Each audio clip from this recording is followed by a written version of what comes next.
This channel is for women who are doing fine, but feel quietly lost.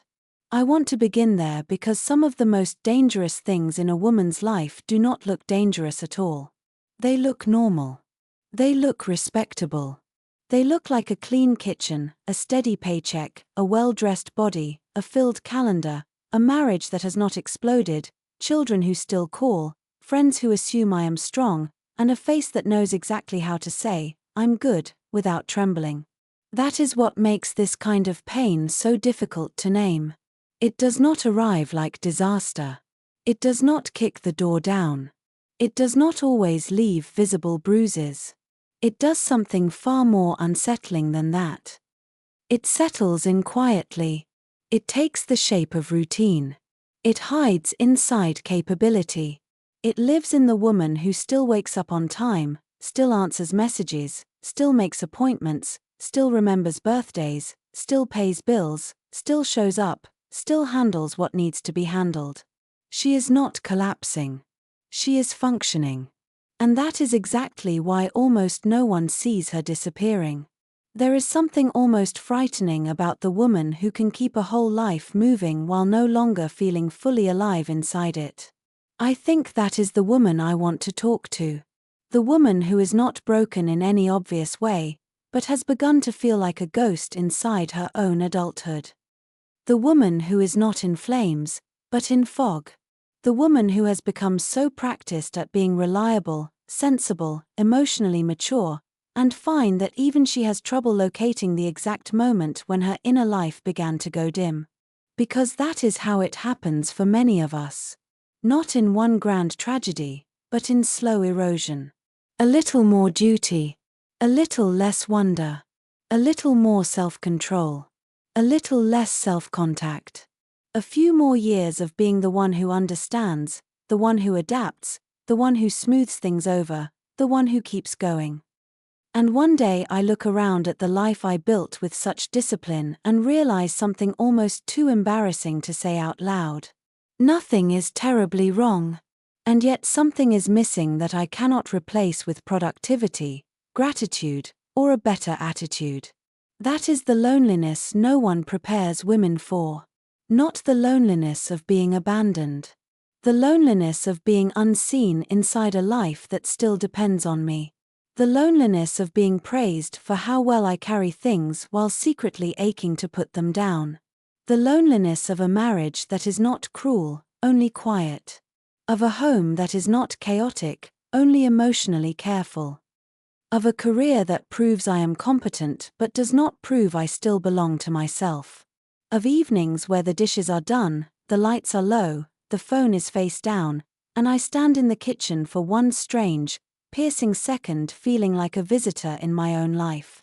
That feeling is not dramatic, but it is devastating. Because when pain is subtle, women tend to mistrust it. I tell myself I should be grateful. I tell myself other people have it harder. I tell myself I am tired, that this is adulthood, that maybe this is just what happens when a woman becomes responsible. But deep down, I know the truth is more haunting than that. I am not only tired. I am far from myself. And distance from the self creates a very specific kind of suffering. It is the suffering of performing a life well while no longer feeling fully present inside it. It is the suffering of hearing my own voice all day and still not feeling heard. Of being touched, spoken to, needed, relied on, even loved perhaps, and still feeling as though some essential part of me has been left in another room for years. This is why I do not want to speak to women in the language of cheap motivation.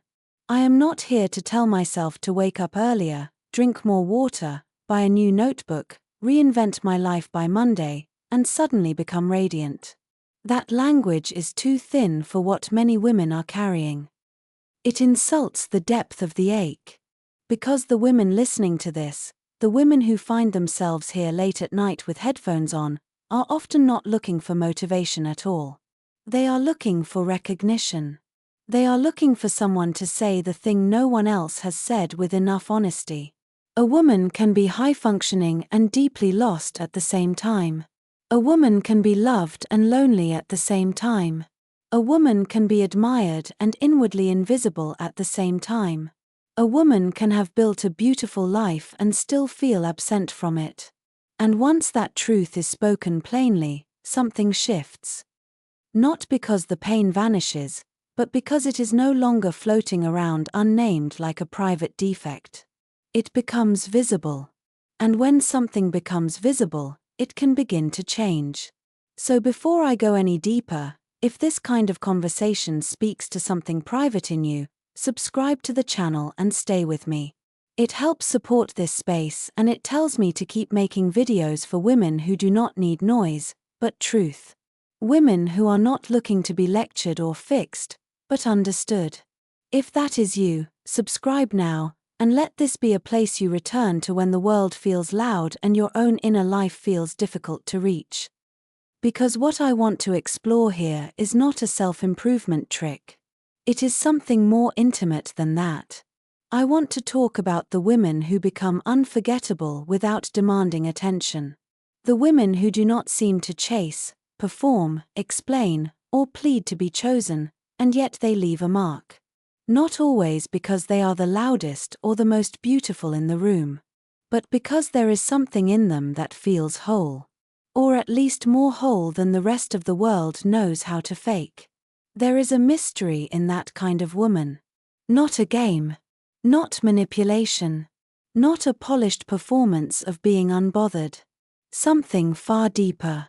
A presence. A steadiness. A private richness. A sense that she is not throwing pieces of herself around in exchange for approval. A sense that she still belongs to herself. And perhaps that is why she feels so rare. Because in a world full of performance, belonging to myself has become a radical thing. Especially for women. Especially for women who have spent years being everything to everyone else. Years being useful. Years being emotionally intelligent. Years being the one who can handle it. Years being so composed on the outside that no one notices the quiet famine on the inside. But there comes a point when the mask starts to feel heavy. When the life that once made sense begins to feel too tight for the woman living inside it. When I can no longer ignore the subtle grief of realizing I have spent so much time holding everything together that I have forgotten what it feels like to be fully here. That is where this story begins. Not with a woman who is falling apart. With a woman who is fading in plain sight. And the question that follows is not small. What happens when that woman finally stops calling her emptiness fine? What happens when she stops treating her own quiet ache as something to manage and begins to see it as a message? What happens when the woman who has spent years being chosen, needed, praised, or depended on begins to ask a more dangerous question than all of those? Where am I in all of this? That question changes everything. And if I am brave enough to stay with it, it may lead me somewhere I did not expect. Not toward becoming someone new, but toward meeting the woman I abandoned while I was busy surviving. Quiet presence. Why silence can feel more powerful than performance. There is a kind of silence that does not feel empty. It feels expensive. I am not talking about the silence of discomfort, the silence of someone who has nothing to say, or the silence that comes from fear of being judged. I am talking about a different kind altogether. A silence that has weight. A silence that does not beg to be filled. A silence that changes the air in a room because it comes from a woman who is no longer in a hurry to prove that she belongs there. Most people do not notice this right away. They are trained to notice brightness, volume, speed, fluency, quick humor, easy charm. They notice the woman who knows how to keep the room awake. They notice the one who speaks first, responds fastest, tells the best story, carries herself with polished confidence. But what they often fail to understand is that noise creates attention, while presence creates memory. Attention is immediate. Memory is intimate. And the women who remain in memory are not always the women who performed the most. Often, They are the women who stayed most fully inside themselves. I think of a dinner in Charleston. Long table, low candlelight, summer heat still clinging to the air outside the windows, the sound of glasses touching, conversation moving in elegant loops from travel to work to books to other people's marriages. The kind of evening where everyone arrives with some version of themselves already prepared. There is always a room like this in every city. People dressed beautifully, speaking easily, each person subtly shaping how they are being received.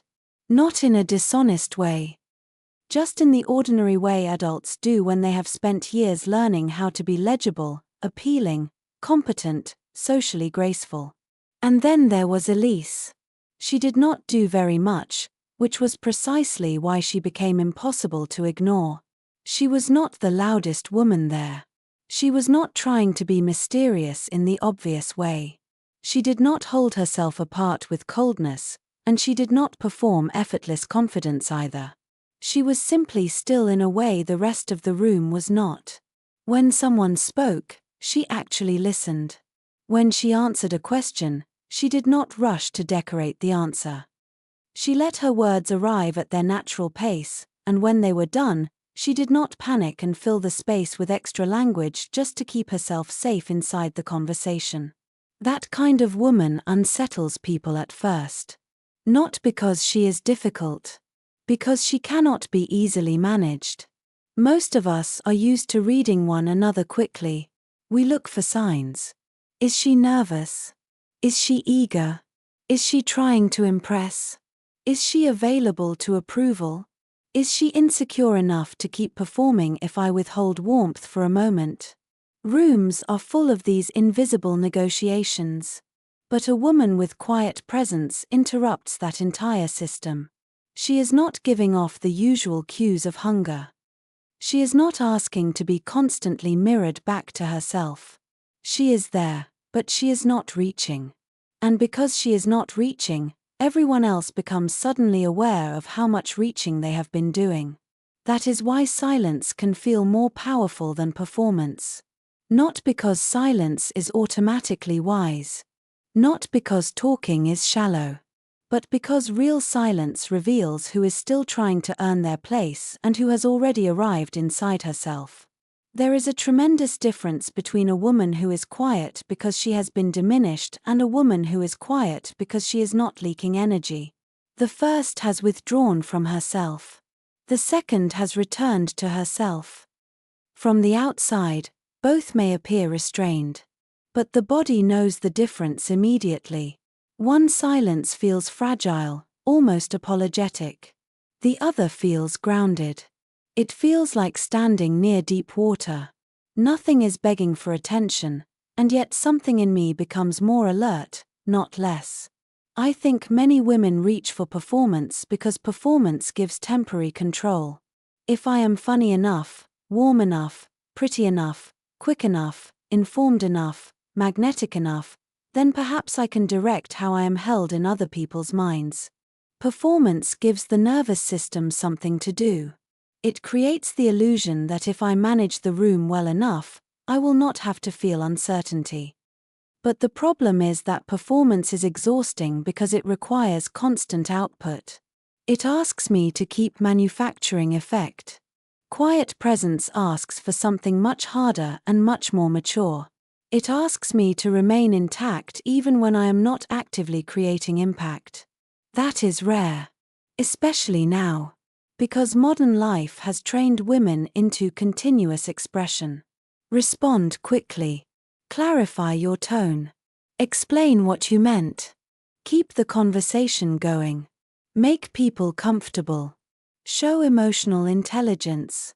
Be engaging, but not too much. Be open, but not messy. Be confident, but not arrogant. Be feminine, but still effortless. It is an endless choreography. And after enough years of it, many women become addicted to the little pulse of reassurance that comes from being well received. But reassurance is not the same thing as peace. A woman with quiet presence has usually learned that the hard way. At some point, She has discovered that over-explaining does not create intimacy. Immediate responsiveness does not create respect. Constant warmth does not create safety. In fact, the more she abandons her own rhythm in order to keep everyone else comfortable, the less powerful she feels. So she begins, sometimes painfully, to recover a different pace. She pauses before answering. She lets a text sit until her body is calm. She stops rushing to make her face agreeable when something does not sit right. She learns to ask herself whether she actually wants to speak, or whether she is simply afraid of what the silence might reveal. That question alone changes a woman. Because silence reveals many things. It reveals tension. It reveals insecurity. It reveals who needs to dominate and who cannot bear not being seen. But if I stay with silence long enough, it reveals something else too. It reveals whether I can remain in contact with myself when there is no performance to hide behind. That is where quiet presence is born. Not in social strategy. In self-contact. That is why Elise stayed in people's minds after that Charleston dinner. It was not because she had made herself fascinating through tricks. It was because she did not fracture under the pressure to be immediately impressive. She seemed to belong to her own attention. She seemed to choose her words rather than throw them. She seemed to understand something many people spend half their lives missing, that the room is not always asking for more of me. Sometimes it is simply revealing whether I know how to be. And to know how to be is one of the deepest luxuries a woman can carry.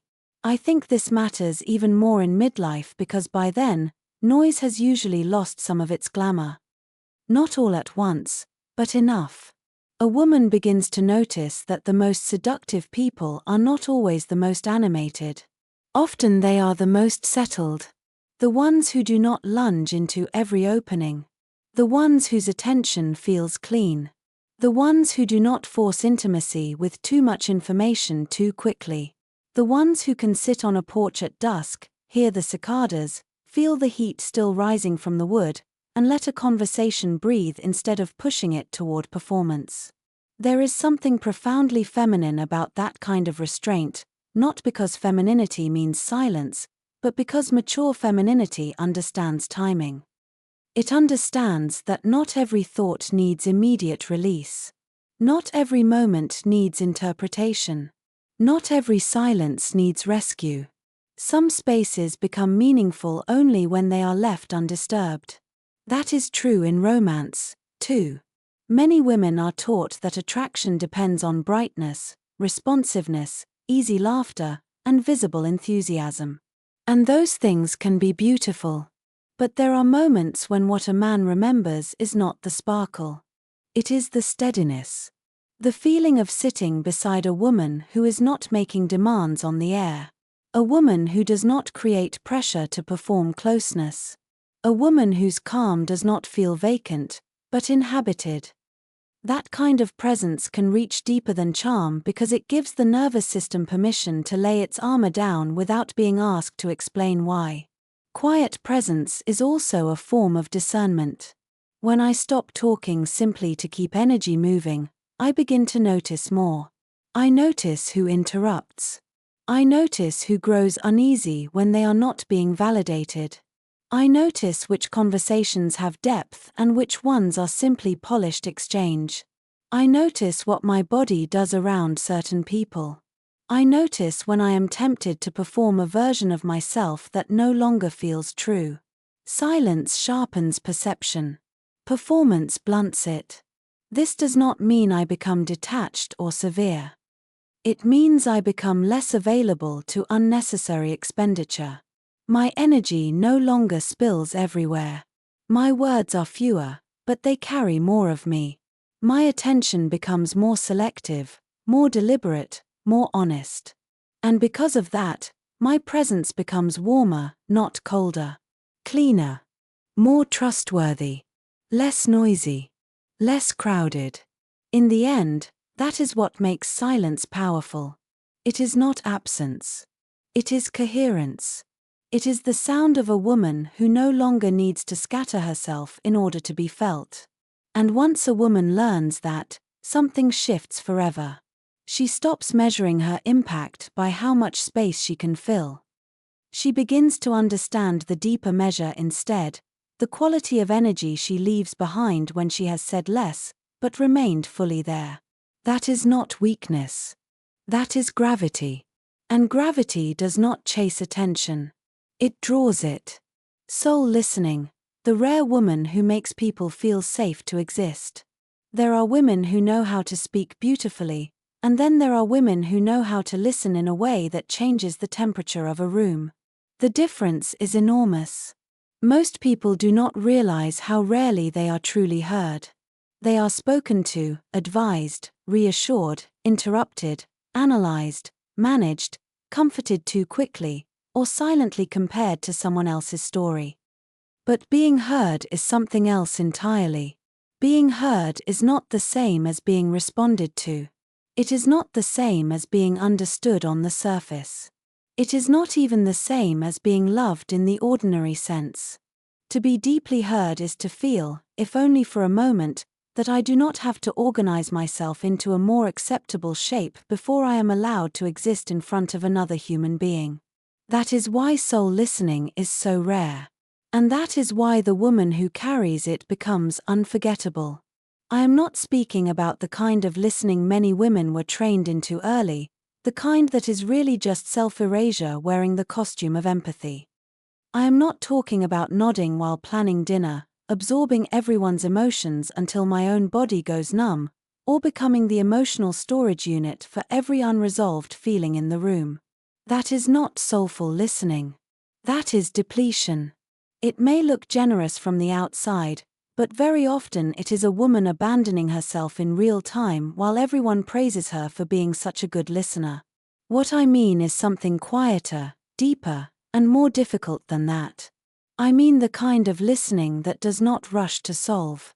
The kind that does not steal the moment by turning it into my own story.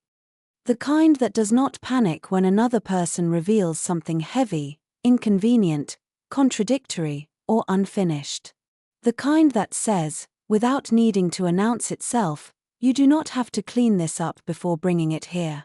That kind of listening feels almost sacred because most adults have gone years without encountering it. I think of Elise again. Not at the Charleston dinner this time, but later, on an evening when the city had gone soft and blue, when the air coming in through the open windows carried the damp sweetness of summer and the old house seemed to settle deeper into itself after dark. The performance of the dinner table was gone. No candlelight, no polished exchanges, no one trying to be memorable. Just a quieter hour, the kind in which the truth sometimes comes out because the room is no longer demanding anything. A man named Daniel was sitting across from her in the half-light. He had spent the evening looking intact in the way many adults do when they are tired of being interpreted as strong. His shirt was still crisp. His posture still held. His voice still had that controlled, educated steadiness people mistake for ease. But there was something strained beneath it, as though all day long he had been holding a heavy object just out of sight. At first he said ordinary things. Work had been complicated. He was sleeping badly. There had been too much pressure, too many moving parts, not enough air. It was the sort of conversation many people have in passing, where the words are technically honest but still arranged in a way that keeps the deeper wound hidden. Most listeners meet a moment like that with speed. Advice arrives. Reassurance arrives. Perspective arrives. You'll be fine. It's just a season. You always handle things. Try not to overthink it. The conversation is saved from discomfort, and the person speaking is quietly returned to loneliness. Elise did not do that. She did almost nothing. And because she did almost nothing, the moment opened. She did not hurry to call him resilient. She did not say what she thought he needed to hear. She did not interrupt the thin surface of his words with the thicker sound of her own interpretation. She left the silence intact just long enough for him to hear himself. That is what great listeners do. They do not merely hear another person. They create conditions in which that person can hear the truth underneath what they have been saying. So Daniel kept talking. The first layer was work. The second was pressure. The third, though, was fear. Not loud fear. Not dramatic fear.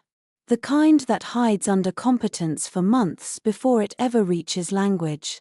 Fear of becoming irrelevant. Fear of failing in ways no one would forgive because he had been the dependable one for too long. Fear of discovering that the life he had built could keep functioning while something inside him quietly collapsed. And once that fear entered the room, something in him changed. His voice lost its managerial tone. He was no longer presenting a problem. He was standing inside it. That only happened because she did not rescue him too soon. This is the part many people misunderstand about listening. They think listening is passive. It is not. Deep listening is one of the most disciplined forms of presence there is. It asks me to restrain my own anxiety, my own need to be useful, my own desire to smooth the moment over so I can feel competent and kind. It asks me to let another person remain unfinished in front of me without trying to convert their vulnerability into a neat emotional transaction. That is extraordinarily difficult. Because most people do not listen to understand. They listen to regain control. They want the discomfort to end. They want the right phrase. They want to hand the pain back wrapped in wisdom so the room feels stable again. But soulful listening does not force stability where truth has just begun to breathe. It holds. And holding is different from fixing. There is, I think, a particular beauty in a woman who can do this because so many women know the opposite experience intimately. They know what it feels like to say something true and be interrupted by interpretation. They know what it feels like to name a sorrow and watch the other person's discomfort rise so quickly that they begin comforting the listener instead of being comforted themselves. They know what it feels like to be supported with phrases that have no blood in them. They know what it feels like to reveal the edge of their loneliness only to hear someone respond with a motivational slogan, as if pain that quiet should be managed, not witnessed. After enough of those moments, a woman begins to starve for a different kind of presence. Not louder love. Not bigger promises. Just a room where she does not have to reduce herself into something easier to receive. That is why soul listening has so much power in adult relationships. By midlife, most people have become highly skilled at presenting a manageable version of themselves. They know what belongs in conversation and what does not. They know how to answer "How are you?" with enough truth to sound sincere and enough restraint to avoid becoming a burden. They know how to leak pain tastefully. Very few people know how to meet what remains unsaid. But the woman who listens with her whole being hears more than content. She hears the architecture beneath the sentence. She hears the fatigue under the polished answer, the grief under the joke, the resentment hidden inside the phrase "I'm just busy," the loneliness buried under capability. She does not pry. She does not perform intuition. She simply receives with enough steadiness that the deeper thing feels permitted to emerge. That is not only beautiful. It is relieving. And relief is one of the deepest forms of intimacy. I think that is why some women remain in the memory long after the details of a conversation have disappeared. A man may not remember what restaurant he was in. A friend may not remember the exact topic. Years may pass and the wording may vanish. But the body remembers what happened in that woman's presence. It remembers what it felt like not to be rushed. Not to be corrected. Not to be turned into a project. The body remembers the rare occasion on which truth was allowed to arrive at its own pace. That kind of memory is powerful because adults spend so much of their lives translated through expectation. At work they are useful. In family they are reliable. In social life they are composed. In romance, they are often performing some mixture of attraction, steadiness, and emotional safety all at once. Very little space remains where they can simply be unguarded without consequence. So when a woman offers that space, not through passivity but through grounded attention, she becomes more than pleasant company. She becomes refuge. And refuge is unforgettable. Still, I want to be careful here. Soul listening is not the same as endless emotional availability. It does not mean I become the witness for everyone while no one learns to witness me. It does not mean I sit quietly through disrespect, absorb chaos without limit, or turn my sensitivity into unpaid labor. In fact, the purest listening often comes from a woman who is deeply rooted in herself. She can stay present because she is not dissolving. She can hold another person's truth because she is not abandoning her own center in order to do it. That distinction matters more than it seems. Otherwise, listening becomes another way women disappear. But when it is grounded, when it comes from self-possession rather than self-erasure, it becomes one of the rarest forms of feminine strength. Not dramatic. Not performative.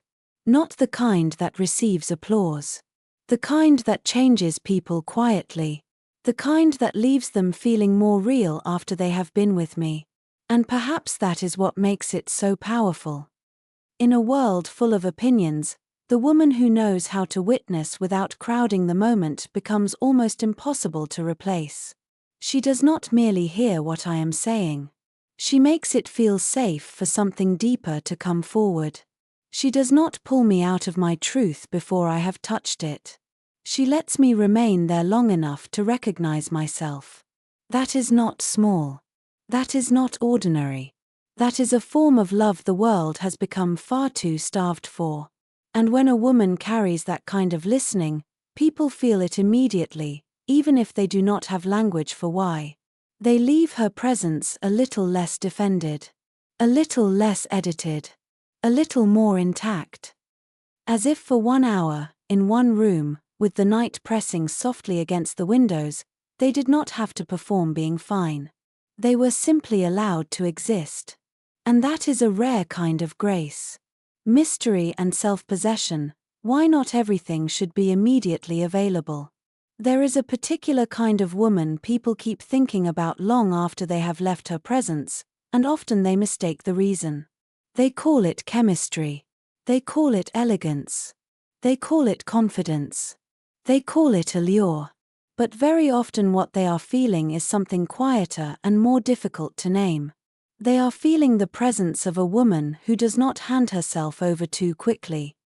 A woman whose warmth is real, but whose interior life is not arranged like an open house for anyone who happens to arrive with curiosity. A woman who knows that depth loses something when it is made immediately available. This is where mystery begins. Not in manipulation. Not in games. Not in performing distance so someone will chase harder. That kind of strategy is thin. It may create tension, but it does not create reverence. The mystery, I mean, is older than that, calmer than that, more dignified than that. It is the quiet self-possession of a woman who no longer feels compelled to explain everything she is, everything she feels, everything she has survived, everything she wants, the moment she is asked. There was a time when I think many women were taught the opposite. Be open. Be warm. Be transparent. Be emotionally available. Clarify your intentions. Explain your feelings. Show depth. Share honestly. Let people know where you stand. And some of that advice is not wrong. Intimacy does need honesty. Love does require truth. But the mistake is in believing that truth must always be immediate to be real. That if I do not reveal quickly, I am withholding. That if I do not narrate myself clearly enough, I am somehow being unfair to the world. What exhausting nonsense that has been for women. Because women are so often expected to make themselves legible before they feel safe. To become understandable before they are protected. To explain their boundaries before those boundaries are respected. To reveal their pain before anyone has earned the right to witness it. Over time, this creates a subtle violence in the inner life. A woman begins offering pieces of herself just to ease the discomfort of not being instantly known. But being instantly known is not the same as being deeply met. That distinction changes everything. I think of Elise in Charleston again, but not at the dinner table this time. Later, in the slower days that followed, there was a growing interest around her that had very little to do with effort. Daniel felt it first, though he could not have described it well. It was not that she was elusive in the obvious sense. She was not cold. She was not playing hard to read. She answered questions. She laughed easily when something genuinely amused her. She could be warm in a way that felt startlingly unguarded for a few moments at a time. But just when someone thought they had a complete picture of her, the picture dissolved. Not because she contradicted herself, but because she was larger than the summary. That is the thing about a self-possessed woman. She cannot be reduced on first contact. Most adults are used to quick emotional shortcuts. They meet someone, gather a few details, listen to a few stories, notice tone, style, rhythm, vulnerability, and then decide they understand the person. This is partly habit and partly self-protection. It is easier to engage with what feels knowable. Easier to sort people into categories. But a woman with an inward life does not collapse so neatly into interpretation. There are rooms inside her that do not open just because someone knocks. There are seasons she does not narrate before she has lived them. There are memories she does not offer to satisfy curiosity. There are sorrows she protects until they can be held without being mishandled. That kind of privacy is not secrecy. It is self-respect. And I think many women have had to learn this late, often through regret.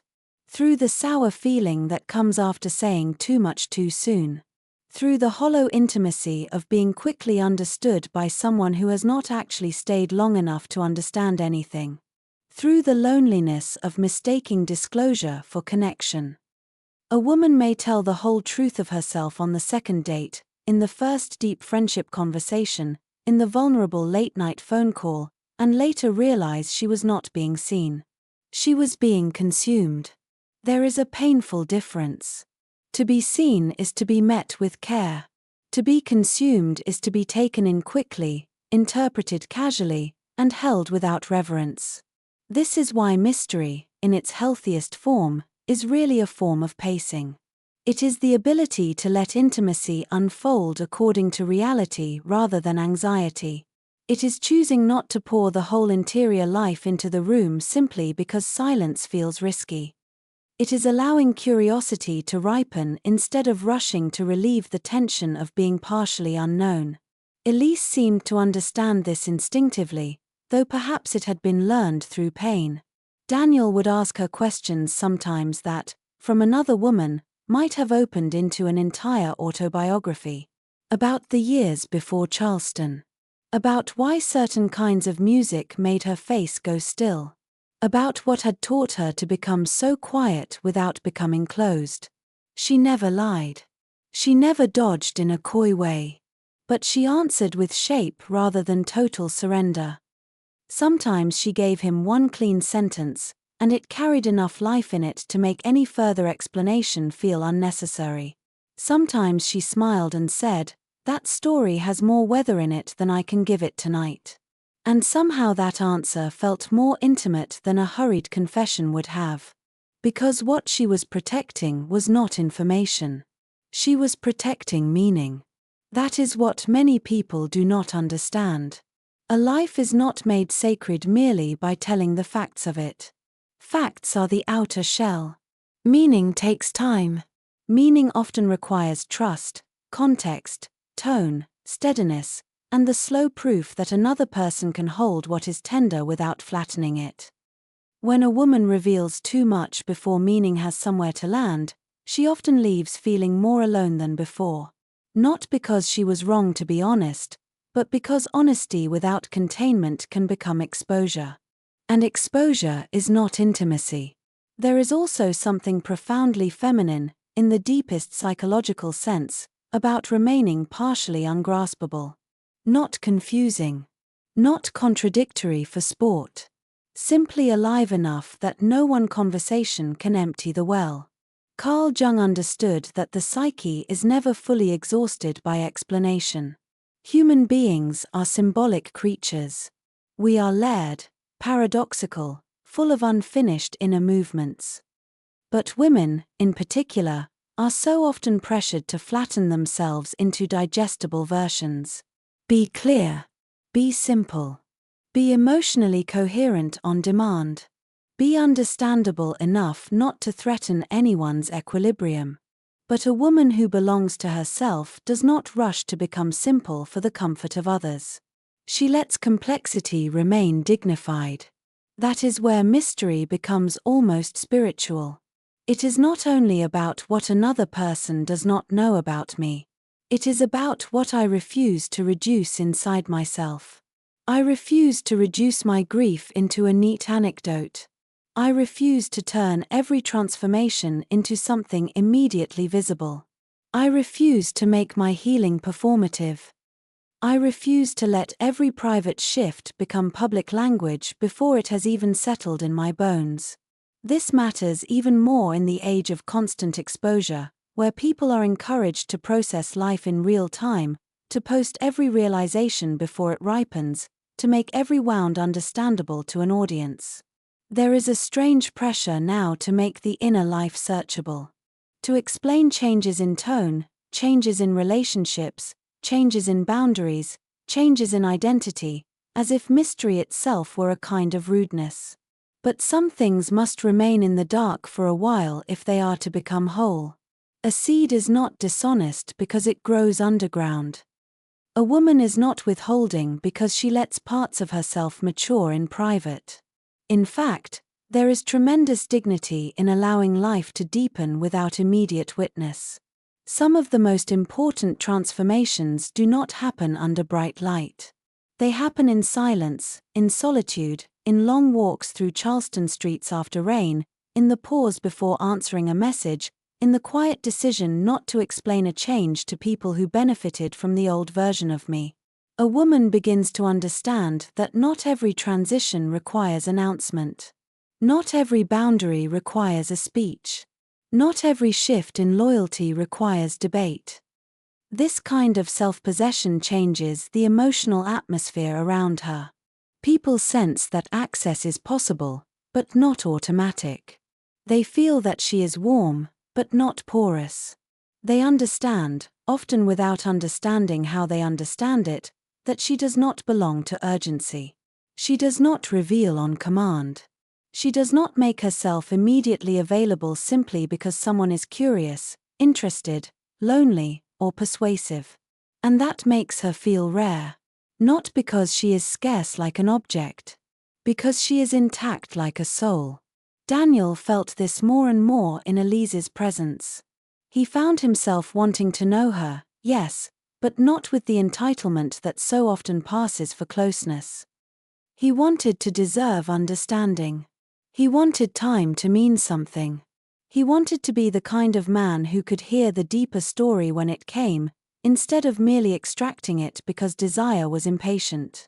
That is one of the quiet miracles of a self-possessed woman. She can make another person more reverent without asking for reverence. Because she teaches, through the dignity of her own pacing, that what matters is not how quickly closeness appears. What matters is whether it becomes true. This is why not everything should be immediately available. Because immediacy can cheapen what time would have sanctified. Because mystery allows longing to remain clean instead of ravenous. Because a woman deserves to experience her own life as something worth entering carefully, not something to be accessed instantly by whoever asks the right question with enough confidence. And because, in the end, the most powerful thing about mystery is not what it does to others. It is what it preserves in me. My rhythm. My meanings. My private weather. My right to unfold at the speed of truth. That is not distance. That is self-possession. And there is nothing cold about a woman who knows how to remain her own before becoming anyone else's. The full woman, gratitude, pleasure, and the ability to feel life again. There is a kind of woman whose presence feels different not because her life is easier, but because she has not gone numb inside it. I think that is one of the rarest forms of feminine depth. Not beauty. Not charm. Not polish. Not the ability to say the right thing at the right time. But the ability to still feel life moving through the body after years of responsibility, disappointment, routine, duty, heartbreak, caregiving, deadlines, compromise, and the quiet erosion that adulthood can bring. A woman who can still feel the warmth of her own life, even in fragments, carries something almost sacred now. Because so many women are not empty in the dramatic sense. They are simply undernourished in places no one thinks to ask about. There are women who are accomplished and emotionally starving. Women who are efficient and spiritually untouched by their own days. Women who are physically present in beautiful homes, good jobs, respectable relationships, carefully maintained bodies, and still move through those lives as if behind a pane of glass. That kind of numbness is easy to miss because it does not always look tragic. It looks organized. It looks mature. It looks like I'm just tired. It looks like getting through the week. It looks like a refrigerator full of healthy food, a calendar managed down to the minute, a closet full of tasteful clothes, and a nervous system so adapted to performance that pleasure feels almost irrelevant. Not forbidden exactly. Just non-essential. Something to come later, after the work is done, after the family is handled, after the body is fixed, after the next season, after everyone else is okay. But later is a place many women never arrive.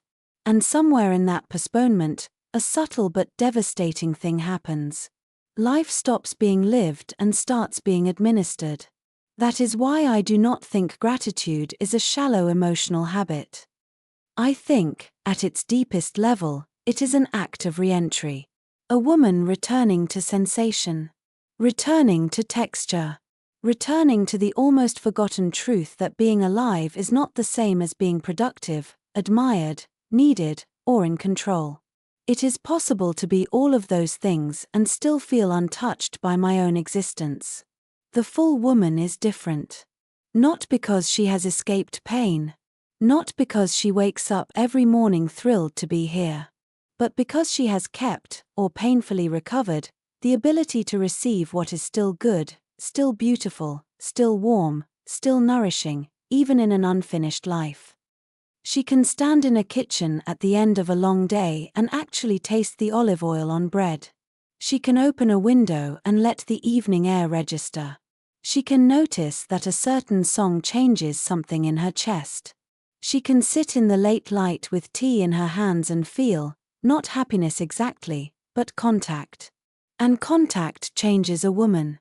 I think of Elise during those days in Charleston, after the conversations had deepened and the social surface had begun to thin.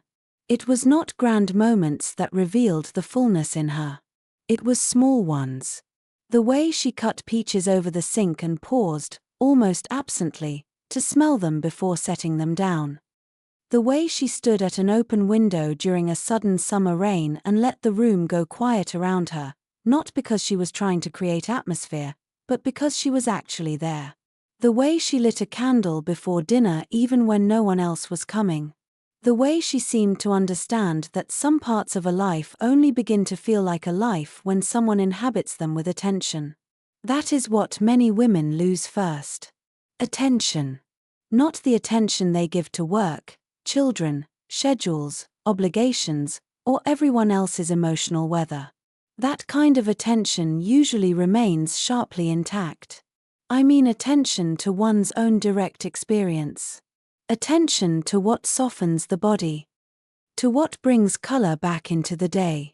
To what creates the almost forgotten sensation of being inside one's own life instead of standing outside it making sure it runs. When a woman loses that kind of attention, she often begins to radiate scarcity without realizing it. Not because she is selfish or bitter, but because deprivation has a frequency. It can be felt. A woman who has not let herself receive life in a long time often starts asking others, silently, to do the impossible. Complete me. Excite me. Rescue me from flatness. Give me a feeling I no longer know how to grow from within. The demand may never be spoken aloud, but it enters the room all the same. And no relationship can bear that weight for long. This is why pleasure matters more than women are often taught to believe. Not indulgence for display. Not luxury as image. Not consumption disguised as healing. I mean pleasure in the old, human, embodied sense. The ability to let something good land. The ability to enjoy without immediately converting enjoyment into guilt, strategy, productivity, or proof. A woman who can still experience pleasure cleanly, without apology, becomes emotionally spacious. She is no longer standing at life with folded arms, waiting for something extraordinary to justify her tenderness. She understands that the ordinary is where the soul either dries out or comes back.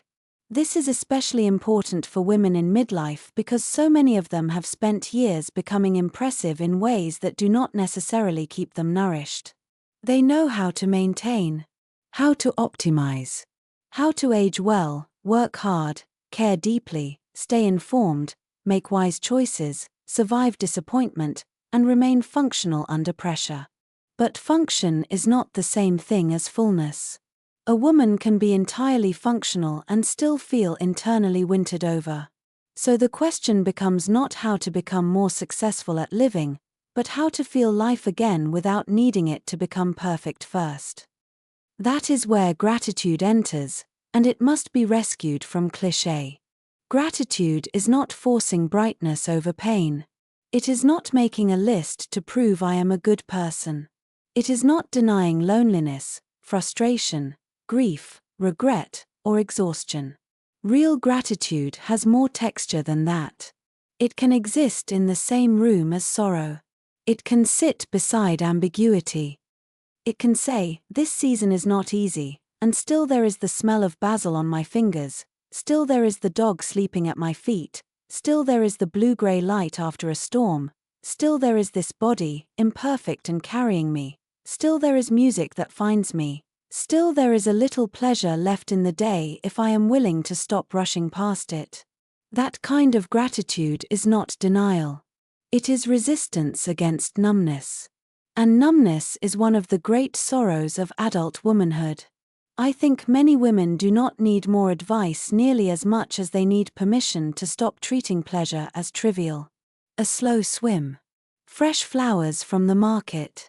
Clean sheets. A long walk at dusk without headphones. Cooking something beautiful for no audience. Buying the better bread. Sitting in a museum alone. Learning the names of birds in the yard. Wearing linen because the body likes it. Taking 10 minutes to stand barefoot in morning light before becoming useful to anyone. These things sound small until I remember that a life is mostly made of what is repeated, and if all that is repeated is speed, labor, pressure, and management, then of course the soul begins to recede. Elise seemed to know, perhaps through suffering, that beauty is not decoration. It is nourishment. Not extravagant beauty. Not staged beauty. But the sort that tells the nervous system there is more to life than endurance. A bowl of lemons on a table. The right lamp in the evening. A record playing low while the house settles. Good olive oil. Clean counters. The scent of rosemary. The weight of a ceramic mug in the hand. There is dignity in these things because they refuse the lie that only dramatic happiness counts. Sometimes the return to feeling is embarrassingly simple. Not easy, but simple. A woman sits down and actually drinks her coffee while it is hot. She buys herself peonies. She notices that she has not heard silence in weeks. She turns off the television and opens the window. She stops eating standing up.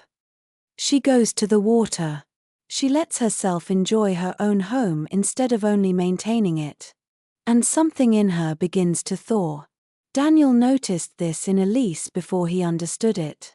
He noticed that being around her did not feel like being around a woman who was waiting to be completed by the next thing. She was not hungry in that grasping way. Not because she needed nothing, but because she had not abandoned her relationship with aliveness.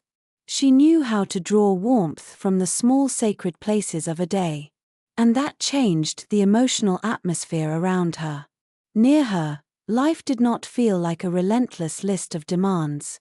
It felt textured again. Slower. More sensual. More honest. Not in a performative way. In a lived one. That is what a full woman offers. Not entertainment. Not constant positivity.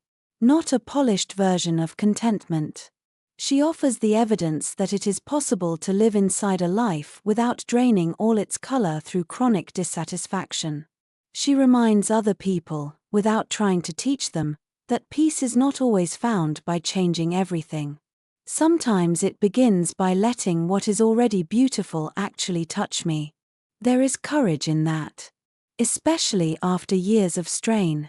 Especially for women who have had to become hard in order to survive. Because once survival has ruled for long enough, pleasure can feel suspicious. Softness can feel unserious. Enjoyment can feel irresponsible.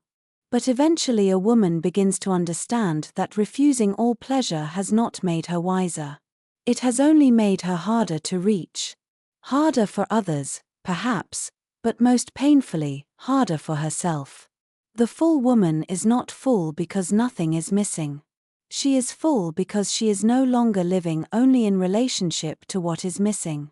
That is the difference. She can grieve and still taste. She can be lonely and still notice beauty. She can be uncertain and still let one good thing matter. She can remain incomplete and still refuse emotional starvation as a way of life. And perhaps that is one of the deepest luxuries of all. Not having more. Not displaying more. Not proving more. But feeling more. Feeling enough of the day, enough of the body, enough of the world, enough of one's own presence to remember that life has not entirely passed into management. It is still here. And the woman who knows how to receive that, even quietly, even imperfectly, becomes unforgettable not because she sparkles, but because she is alive in a way the world has taught too many women to forget. The woman without the mask, authenticity, emotional honesty, and true essence. By the time a woman reaches the middle of her life, she has usually become fluent in masks. Not the obvious kind. Not false eyelashes over an empty soul, not some cartoon version of pretending. I mean the refined masks. The socially rewarded ones.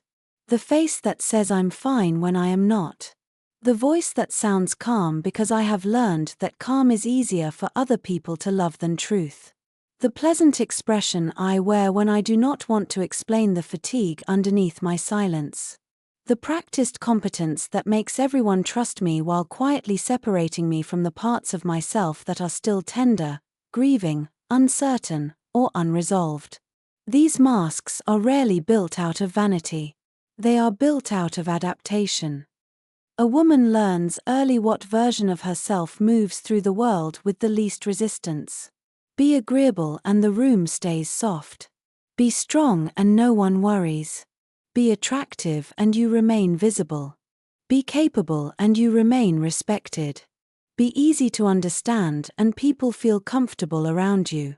So I learn. I refine. I become skillful in presenting the self that causes the fewest problems and earns the most approval.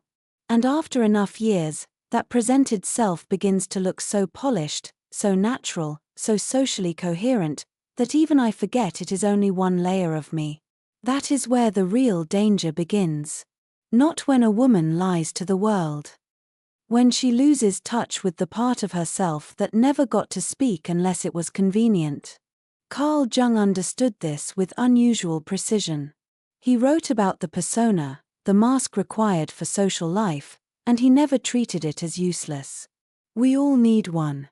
No one can survive adulthood in a state of total psychic exposure.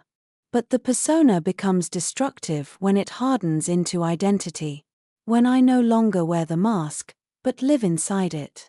When the role becomes so efficient that the soul is left standing outside the life it helped build. This is why some women do not fall apart in midlife. They become misaligned. And misalignment is one of the loneliest experiences a woman can have. Because from the outside, everything still appears to function. She still answers well. She still hosts the dinner. She still gets the work done. She still says the thoughtful thing. She still knows how to comfort, how to smooth, how to carry the emotional tone of a room. But privately, something starts to ache in a way that cannot be solved by rest alone. The ache is not always about exhaustion. Sometimes it is about falseness. Not dramatic falseness. The slow sorrow of living too far from one's own essence. That kind of sorrow is hard to admit because it sounds ungrateful. A woman thinks, my life is not a disaster. People depend on me. I have built something respectable. I should be thankful. And perhaps she is. But gratitude cannot heal a life that has been overmanaged into emotional distance. Gratitude cannot replace self-contact. At some point, a woman must ask a much more frightening question than am I doing enough? She must ask, am I real inside the life I am living? I think of Elise in Charleston during those weeks when Daniel had begun to know her, but only in that early way one adult begins to know another adult. Not through facts alone, but through atmosphere. He had seen her quiet. He had seen her self-possession. He had seen her ability to listen without crowding a moment. He had seen her move through a room without asking to be arranged by it. But essence does not reveal itself through composure alone. Eventually, truth asks for more than poise. It asks for congruence. One evening, they were sitting on the back porch, the kind of southern night that holds heat long after sunset. The air was thick with jasmine and the distant hum of traffic softened by the trees. They had been talking about ordinary things, then less ordinary ones. Family. Memory.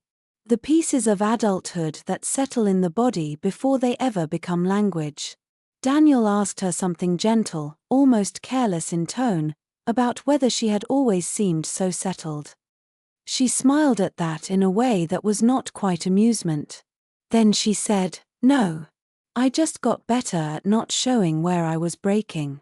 There are sentences that change the emotional pressure in a room.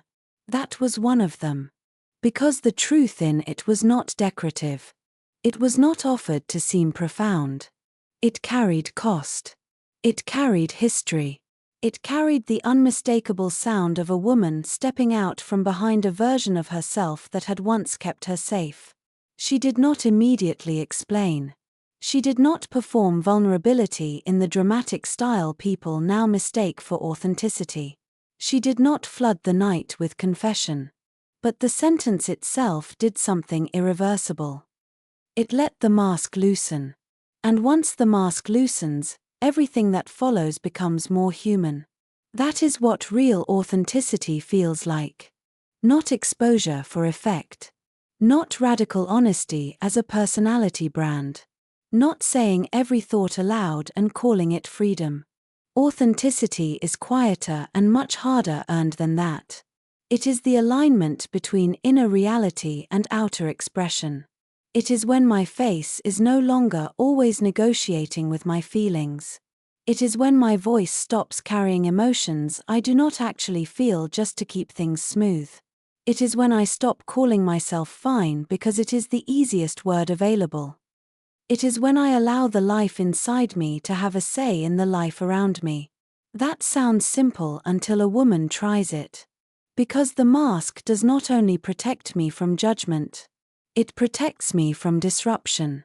Once I begin telling the truth, even gently, consequences appear. A friendship built on my emotional labor may thin out.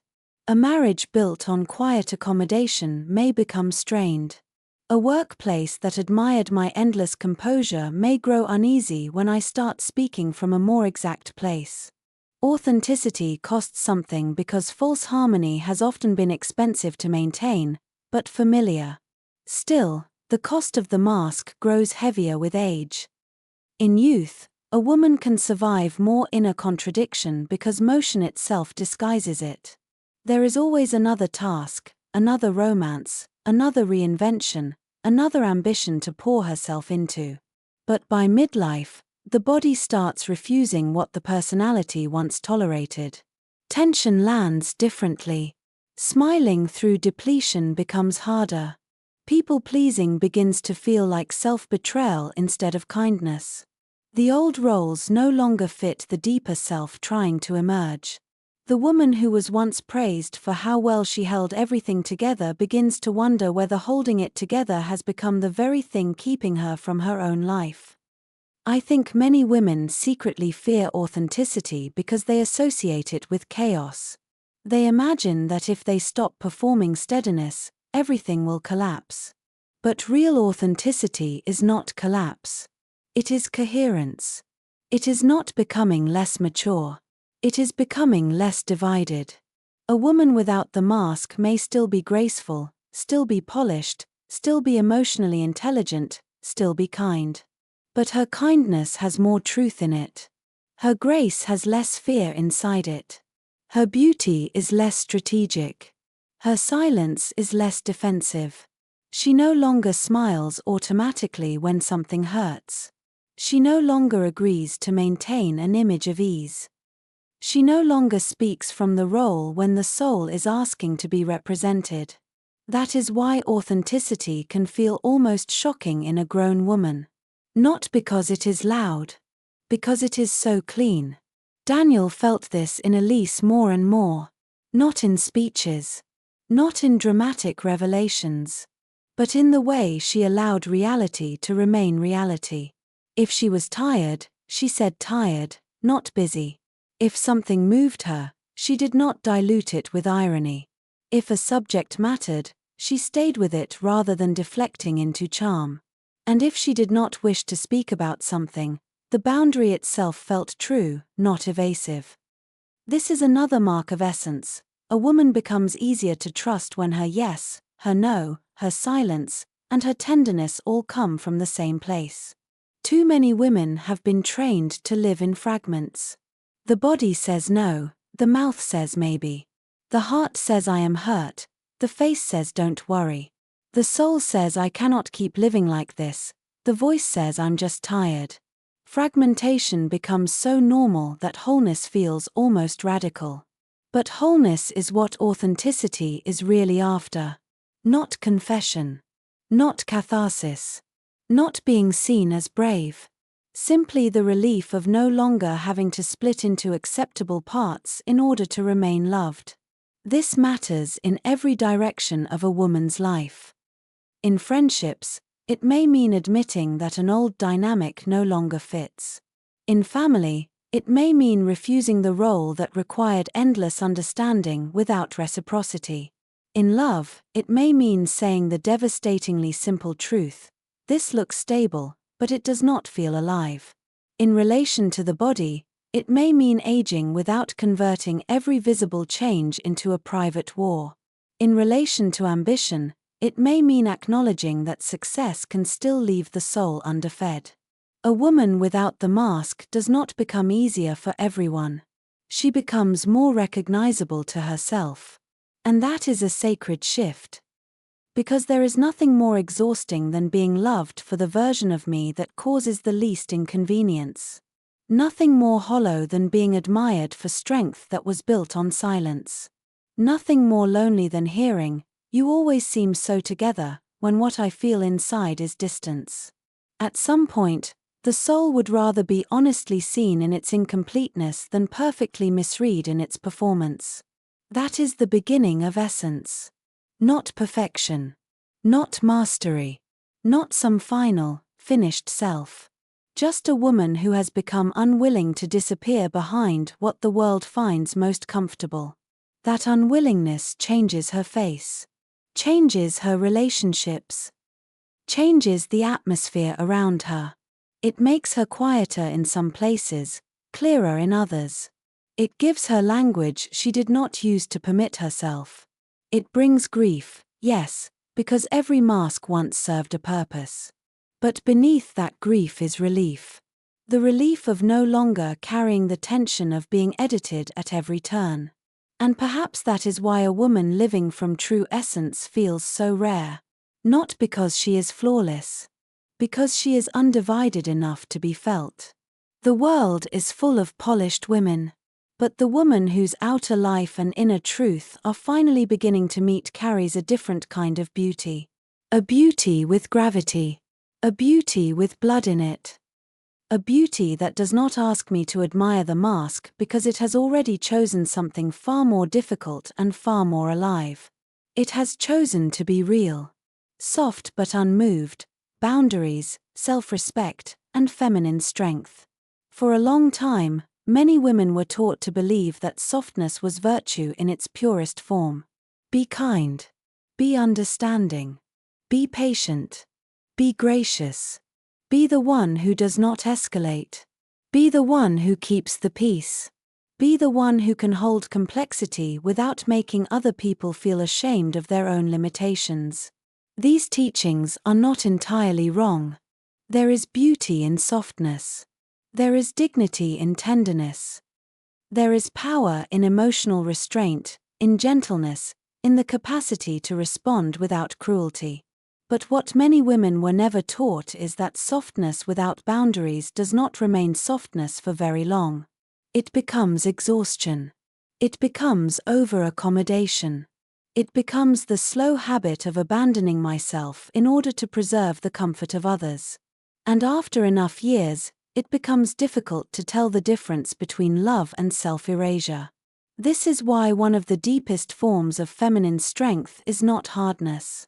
It is the ability to remain soft without being moved away from myself. Soft but unmoved. Open-hearted, but not easily overrun. Kind, but not available for consumption. Understanding, but no longer willing to make endless room for what diminishes me. That kind of woman is rare because she has had to learn a painful distinction. Compassion is not the same thing as surrender. Many women grow up praised for being easy to have around. The easy daughter. The low-maintenance partner. The emotionally mature friend. The forgiving wife. The reasonable woman. The one who does not need much, does not complain much, does not demand much, does not disturb the atmosphere with too much visible need or anger or disappointment. On the surface, this looks like grace. Sometimes it even is. But beneath that grace there is often a nervous system trained to believe that love is safest when I remain digestible. So I become skilled at bending. I bend to moods. I bend to schedules. I bend to disappointment. I bend to disrespect if it arrives in a tone that can still be called civilized. I bend to family patterns that ask for my patience but never my truth. I bend to relationships where my emotional intelligence becomes the very thing used to keep me accommodating. And because I am still soft while it happens, the damage can remain hidden for years. That is one of the most dangerous things about boundaryless femininity. It often looks beautiful from the outside. A woman appears composed, loving, adaptable, even noble. But inwardly she is becoming resentful, numb, or strangely absent from her own life. Her body tightens. Her appetite changes. Her laughter gets thinner. Her face still smiles, but the warmth no longer reaches her eyes in the same way. Something essential begins to harden underneath all that softness, not because she is cruel, but because unprotected tenderness eventually turns into grief. That is why boundaries are not the enemy of feminine energy. They are one of the conditions that make healthy femininity possible. I think of Elise in Charleston, not in the earlier glow of being quietly compelling, but in the more difficult moments that reveal whether a woman's softness is anchored or merely available. One afternoon, Daniel said something careless. Not intentionally cruel, not dramatic, but careless in the way people can become when they are used to a woman's steadiness and begin assuming there will always be more room than there actually is. It was the kind of remark many women are trained to absorb with a small smile and later reinterpret generously. The kind of moment where the female instinct to preserve ease arrives almost instantly. Let it go. He didn't mean it that way. Don't make this heavier than it needs to be. But Elise did something else. She did not sharpen. She did not perform wounded dignity. She did not punish him with distance or turn the moment into an emotional lesson. She simply looked at him and said, very calmly, "I know you may not have meant that the way it landed. But it doesn't work for me when you speak to me that way." Nothing in her tone was theatrical. She did not over-explain. She did not argue for her right to say it. She did not rush to comfort him after saying it. And that was exactly what made the moment powerful. Her softness remained intact, but it was no longer available to be stepped over. That is what many people do not understand about feminine strength. They think it arrives only as force, as visible defiance, as raised volume, sharp language, dramatic exits, or cold withdrawal. But some of the strongest moments in a woman's life are nearly invisible to anyone who does not understand energy. A sentence spoken quietly, a look held without fear, a refusal to participate in disrespect, not with performance, but with clarity. A woman who does not need anger to make her boundary real is carrying an extraordinary level of self-possession. Carl Jung spoke of individuation as the integration of opposites, and I think nowhere is that more emotionally clear than here. A mature woman is not only soft or only strong. She is not all yielding or all edge. She becomes more whole when tenderness and firmness stop fighting each other. She learns that her gentleness does not require self-betrayal, and her strength does not require the death of her warmth. This is one of the most difficult balances to reach because life usually teaches women one side at a time. First softness, then after enough pain, hardness. First accommodation, then after enough disappointment, defense. But wholeness asks for something more refined than either. It asks me to become a woman whose no still sounds like herself. That is not easy. Especially for women who were conditioned to equate boundaries with selfishness. When I begin protecting my energy, I often feel guilt before I feel peace. That does not mean the boundary is wrong. It often means the old pattern is losing power. A woman who has spent years being emotionally available on demand will feel almost unnatural the first time she says, "I can't do that." A woman who has long been rewarded for overfunctioning may feel harsh when she stops rescuing. A woman who has survived through empathy may feel disloyal when she stops understanding people past the point of harm. But guilt is not always moral truth. Sometimes it is simply the sound of an old identity cracking. And old identities do crack loudly when boundaries enter the room. Family systems feel it first. The woman who was always the bridge, the buffer, the responsible one, suddenly becomes different when she stops offering emotional labor without limit. Workplaces feel it when the competent woman no longer says yes to every request just because she can handle it. Friendships feel it when she stops carrying intimacy for two people. Romantic relationships feel it most deeply of all, because many men have been taught to admire feminine softness without ever being taught how to respect the structure that must hold it. A woman without boundaries can be adored and still be slowly consumed. A woman with boundaries may disappoint some people, but she becomes trustworthy to herself. That trust matters more than many women realize. Because once I stop defending my own edges, something in me begins to doubt my worth. Not consciously perhaps, but somatically. The body keeps score of every time I override discomfort to remain pleasing. Every time I laugh off what hurt. Every time I stay past my limit because I do not want to seem difficult. Every time I call myself understanding when I am actually overrun. Eventually the body stops believing that I will protect it. And when that happens, anxiety often rises where self-trust should have been. This is one reason elegant boundaries are so healing. They restore inner credibility. I say no, and I stay with the no. I feel discomfort, and I honor it before it becomes resentment. I sense disrespect, and I do not ask my nervous system to absorb it just to preserve the tone. I stop translating self-abandonment into maturity. That is how a woman begins to trust herself again. Elise carried this quality in a way Daniel could feel even when he could not yet articulate it. Her warmth never felt submissive. Her listening never felt like surrender. Her openness did not create the sense that one could do anything with her simply because she was emotionally intelligent enough to understand complexity. In fact, that was precisely what made her feel safe and powerful at once. She did not use force to create respect. She let her self-respect do the work. And self-respect has a distinct emotional atmosphere. It slows a woman down. It makes her less reactive, not more.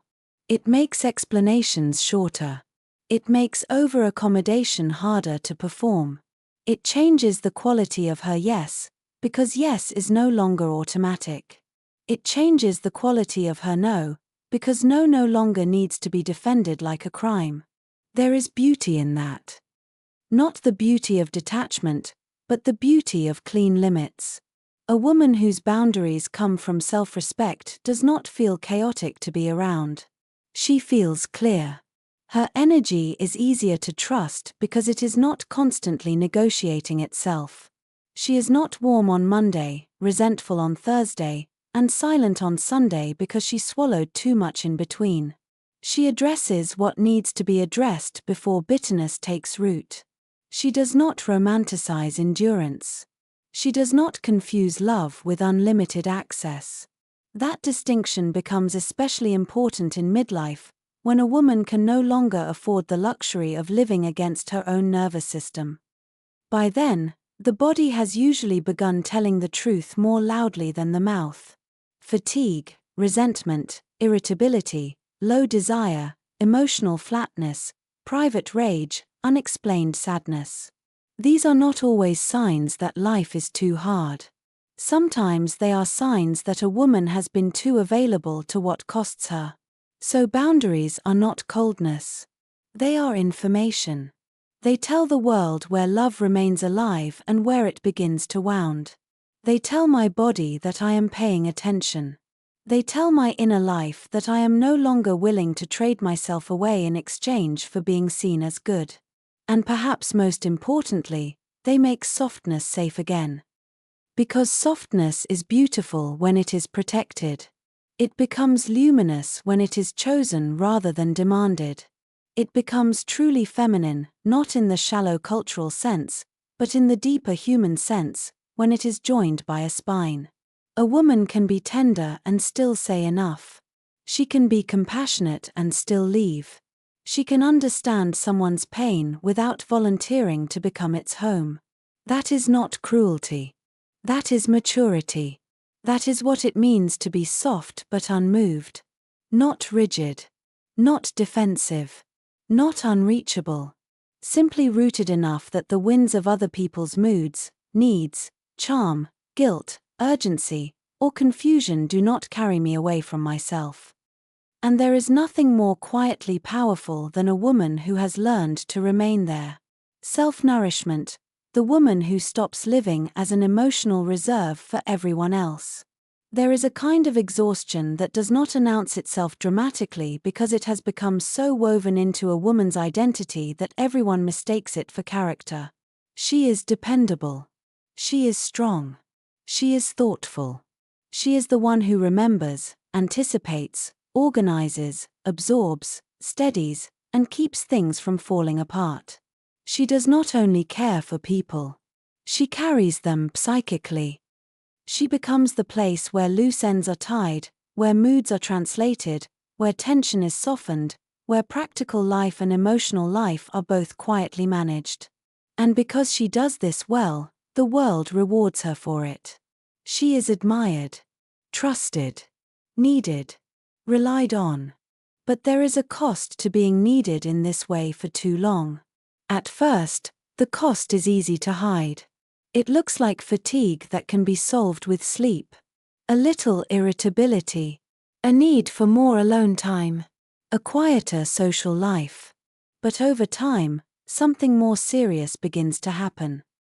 A woman who has spent years living as an emotional reserve for everyone else starts to experience herself less as a person and more as a resource. Her energy becomes public property. Her steadiness becomes assumed. Her empathy becomes expected. Her capacity becomes a shared utility others reach for without asking whether the well is being replenished. That is when nourishment stops being a luxury and becomes an ethical necessity. Because a woman cannot keep drawing from herself indefinitely without consequences. The tragedy is that many women do not realize how depleted they are until warmth begins leaving their lives in subtle ways. They still function. They still show up. They still make the calls, answer the messages, buy the groceries, prepare the rooms, hold the conversations, remember the details. But the quality of their presence changes. Their patience becomes thinner. Their bodies grow tense in ordinary moments. Pleasure starts feeling distant. Touch feels like one more demand. Beauty no longer lands the way it used to. Even love can begin to feel heavy when the self has been overused for too long. This is not selfishness. This is depletion. And depletion has a particular sadness because it often happens to women who are deeply loving. I think of Elise in Charleston, not in the earlier seasons where her quiet presence seemed effortlessly composed, but in the private hours Daniel never would have fully understood unless she allowed him to. One morning, before the house had fully awakened and before the city had reached its usual tempo, she stood alone in the kitchen with her coffee gone cold beside her. The windows were open, and the air carried that early southern softness that only lasts a short while before the heat thickens. Nothing was wrong, exactly. There was no emergency, no conflict, no visible fracture. And yet something in her face had the look of a woman who had been spending herself in invisible ways for years. Not only through obvious duties, through emotional availability, through being perceptive enough to notice everything, through carrying the atmosphere of rooms, through understanding people beyond what they had earned, through anticipating needs before they were spoken, through being the kind of woman whose interior life was so refined that she could absorb more than most and still appear calm. That kind of woman is often praised, but rarely protected. And that is why so many women reach the middle of life with a quiet bewilderment. They have become masters of sustaining others, but strangers to the question of what actually restores them. They know how to give rest to children, comfort to partners, reassurance to friends, patience to aging parents, composure to workplaces. But when asked what genuinely nourishes them, not distracts them, not numbs them, not flatters them, but nourishes them, they often go still. Because the honest answer is that they have not asked themselves in years. A woman can lose entire decades that way. Not to catastrophe, to usefulness. That is why self-nourishment must be spoken of carefully. It has been trivialized by a culture that turns every serious human need into a purchasable aesthetic. But real nourishment is not a candle, not a slogan, not a bath posed as salvation. Those things may be lovely, but what I mean is deeper than comfort. I mean the restoration of inner life. The deliberate refilling of the self after too many years of being treated, and treating myself, as if my energy were endlessly extractable. Carl Jung wrote of the mother archetype as a life-giving force, but life-giving is not the same as self-erasing. The healthy, nourishing feminine does not prove love through depletion. It gives from contact with the source. And when the source is neglected, What a woman offers may remain functional for a long time, but it loses warmth. She keeps serving, but something in the soul begins to recede. She becomes less available not only to others, but to herself. That is why the return to nourishment often begins with grief. Grief for how long I have called exhaustion maturity.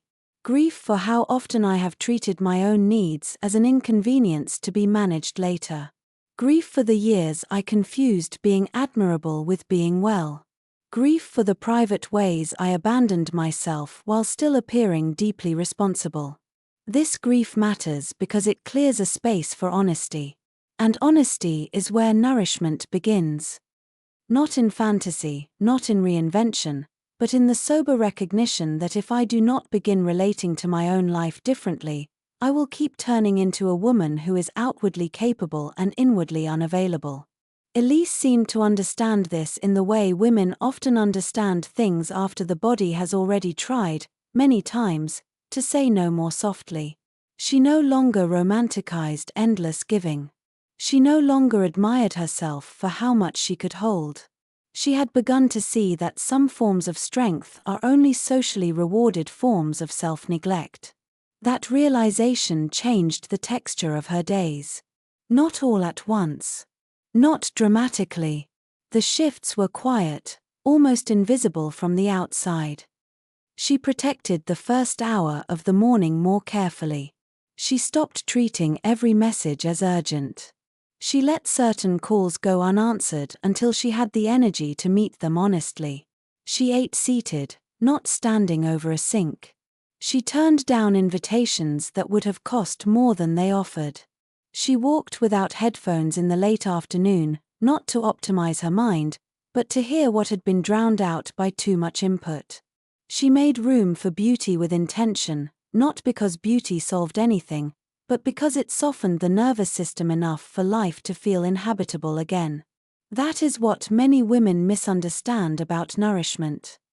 It is not only physical rest, though sleep matters, hormones matter, food matters, the body matters.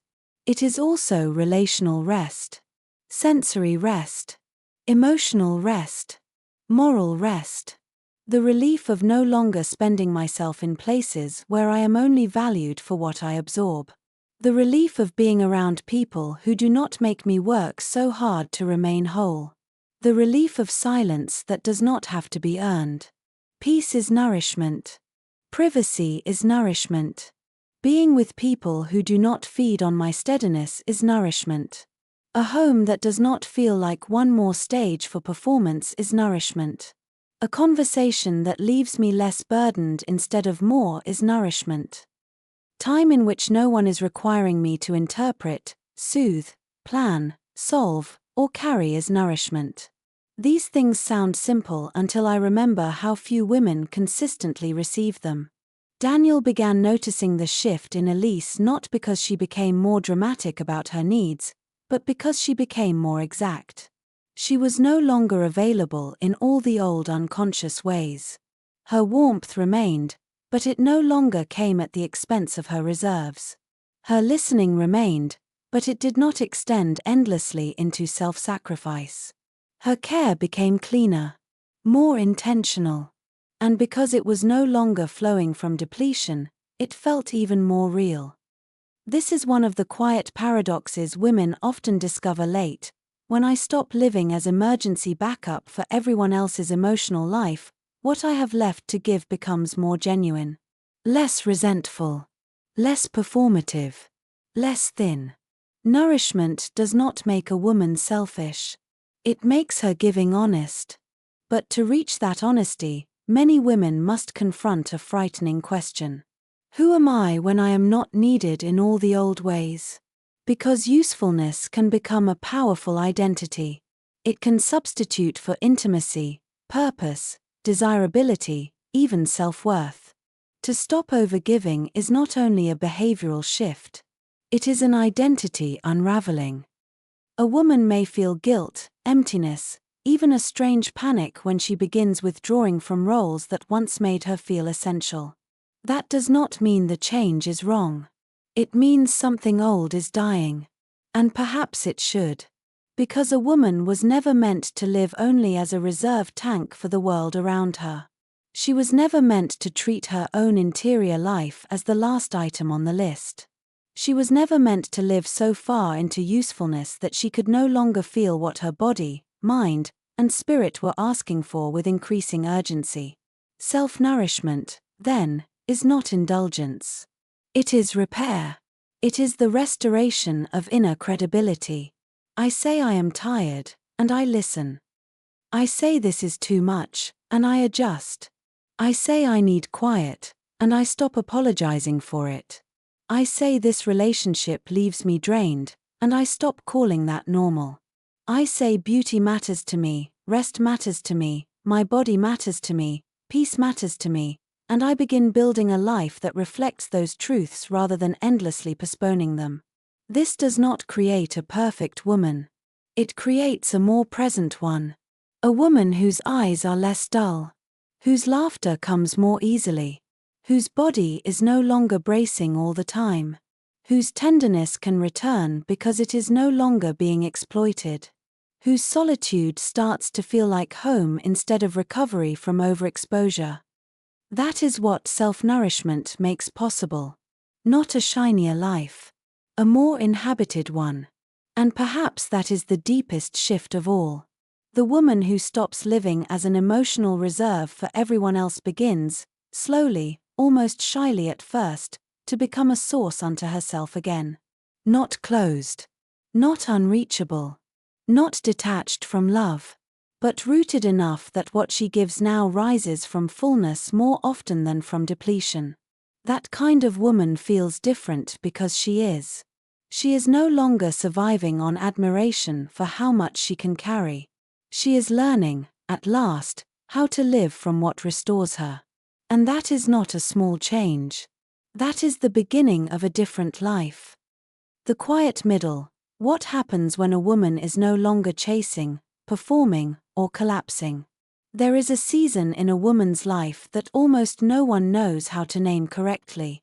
It is not a breakdown, though something has clearly stopped working the way it once did.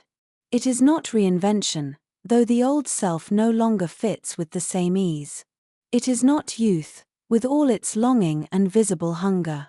It is not collapse, with its obvious wreckage and undeniable urgency. It is something quieter than all of that, and for that reason, it is often far lonelier. It is the quiet middle. I think this is where many women begin to lose language. Because the world knows how to respond to extremes. It knows how to gather around a woman in crisis. It knows how to applaud a woman in transformation. It knows how to market collapse and package renewal. But it does not know what to do with the woman who is neither falling apart nor fully alive. The woman who is still functioning, still competent, still carrying her life with enough grace that no one thinks to ask whether she feels present inside it. The woman whose pain is not dramatic enough to earn concern and whose numbness is not visible enough to be believed. She is not chasing anymore, at least not in the old obvious ways. She is tired of performing, even if traces of performance still live in her tone, her habits, the shape of her days. She is not collapsing, though sometimes she almost wishes for something visible enough to force truth into the open. She is simply in between.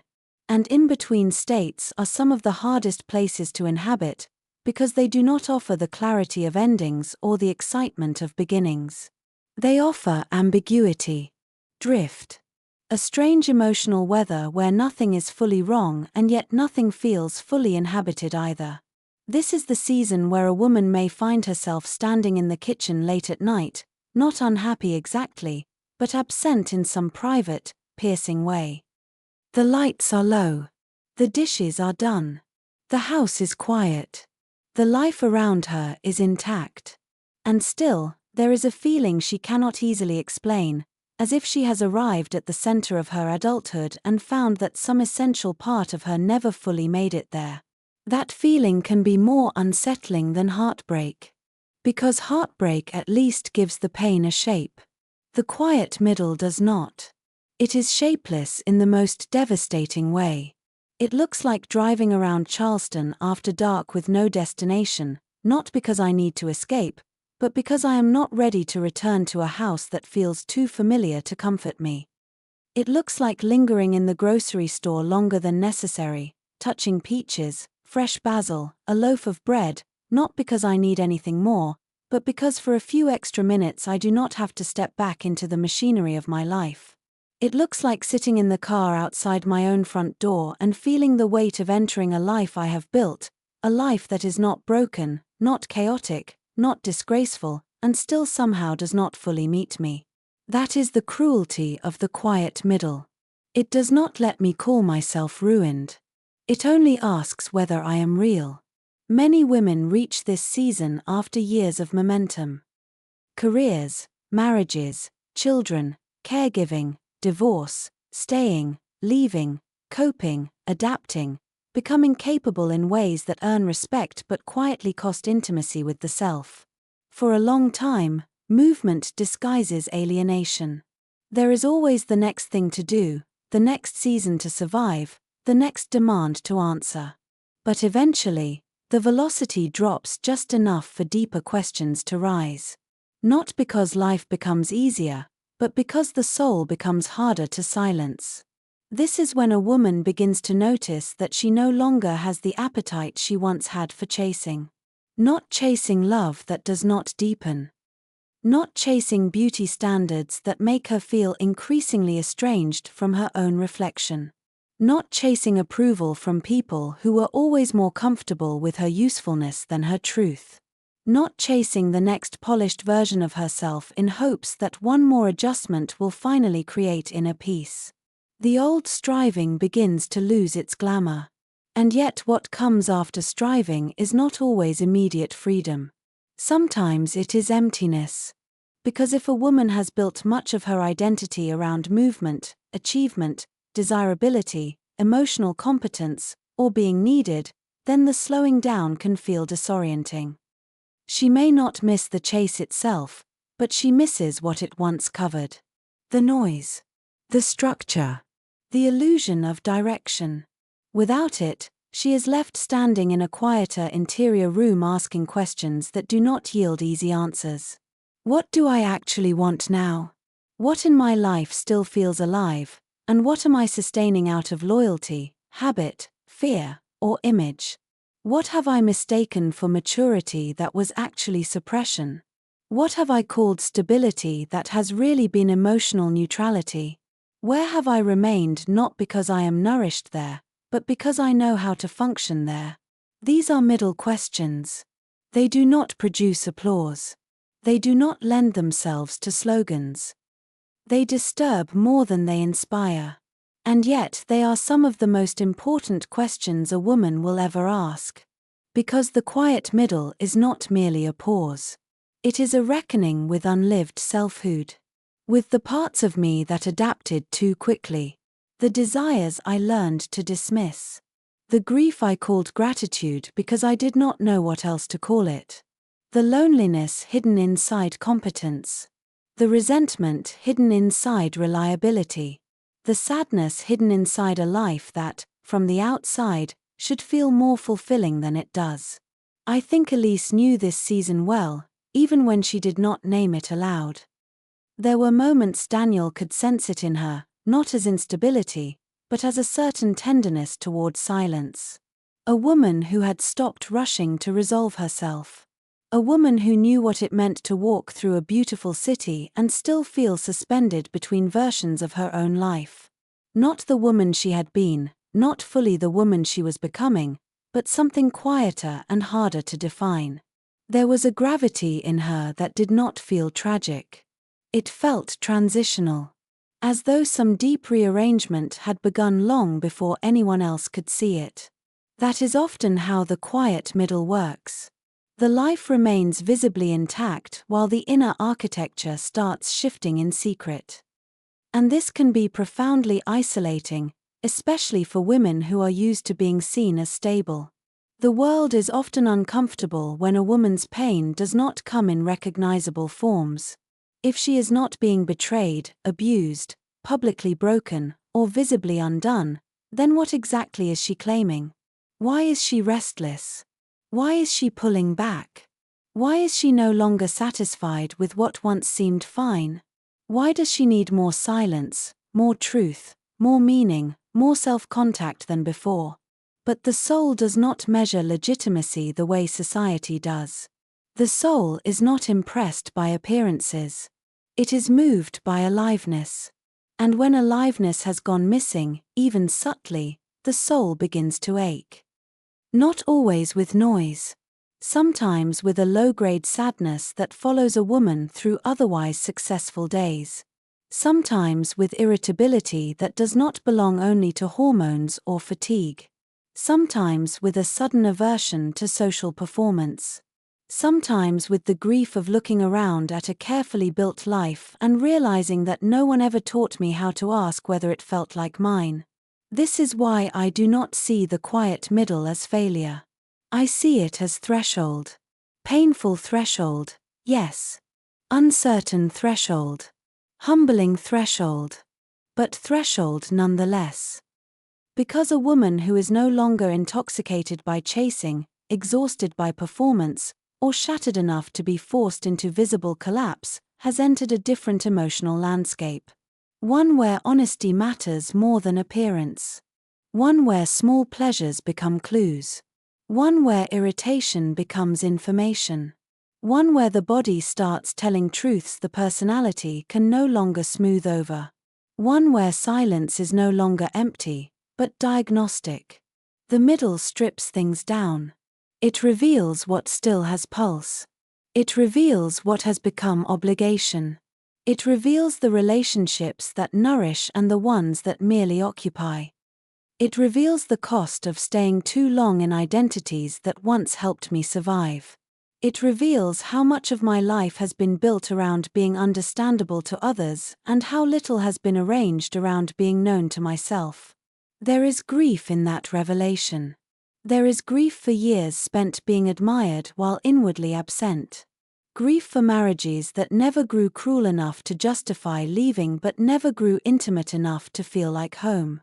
Grief for friendships built on convenience more than resonance. Grief for time lost to pleasing, over-functioning, aesthetic self-control, emotional management. Grief for the younger self who thought adaptation was the same as belonging. That grief deserves reverence. It should not be rushed into optimism. Women are so often urged to turn every painful realization into a lesson too quickly. But some truths need to be grieved before they can become wisdom. Otherwise, wisdom becomes one more performance. And yet, even here, something quietly hopeful lives. Because when a woman stops chasing and stops performing and still does not collapse, she begins to encounter something stronger than ambition and more honest than image. Discernment. Not the dramatic kind. The quiet kind. The kind that notices which conversations leave me feeling less alone.